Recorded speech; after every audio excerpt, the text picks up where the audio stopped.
So a quick introduction here to this section.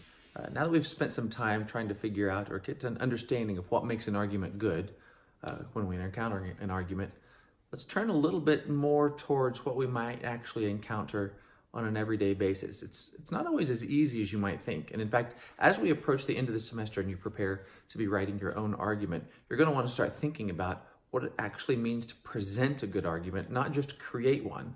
There's a difference between creating an argument where it's just the premises and the conclusion, and then presenting one in the form of a speech or a written piece or something like that.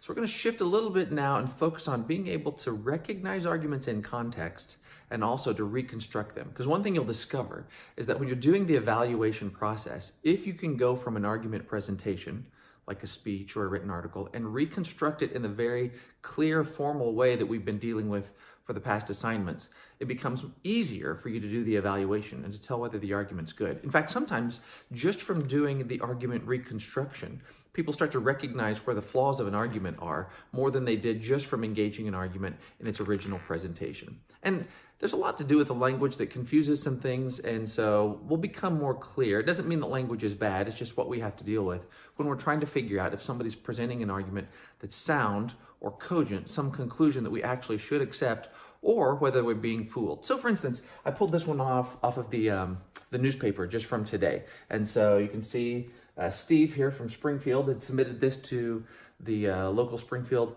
newspaper, and here's what he says. First, he gives us a quote from an unknown author, so that's interesting. Then he says, the Springfield City Council is ensnared over just how far a marijuana dispensary must be from a school or a daycare center. I never thought I would see the day when a local government body would haggle over where to place a business selling a federally prohibited Schedule I substance, particularly in the normally reasonable Midwest. I am not seeking a tiff over the possible medical benefits of this controlled substance, as that ship has already sailed. Rather, I am suggesting that it first needs to be removed from the Controlled Substance Act, then tightly regulated and controlled just like other medications. If you do not like the law, work to change it. Don't violate it. We are not in California, are we? Okay, so a nice expression.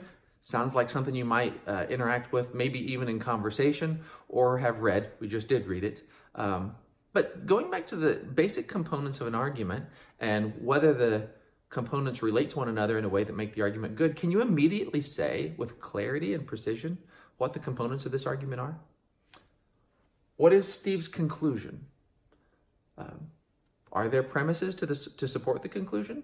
If so, what are those precisely? Is there more than one argument going on here? Maybe if there is there an argument that builds towards a final conclusion, or are there two or three separate arguments for the same conclusion?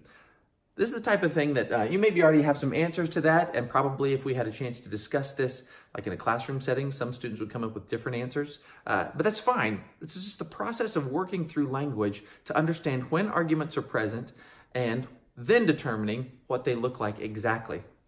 And it's once we do that that we can actually engage in the meaningful process of evaluating an argument, and that's really where it matters to us most. So the next few sections of assignments are going to deal with, one, recognizing when an argument is present as opposed to when it's not. Sometimes it seems like there's an argument present when there actually isn't.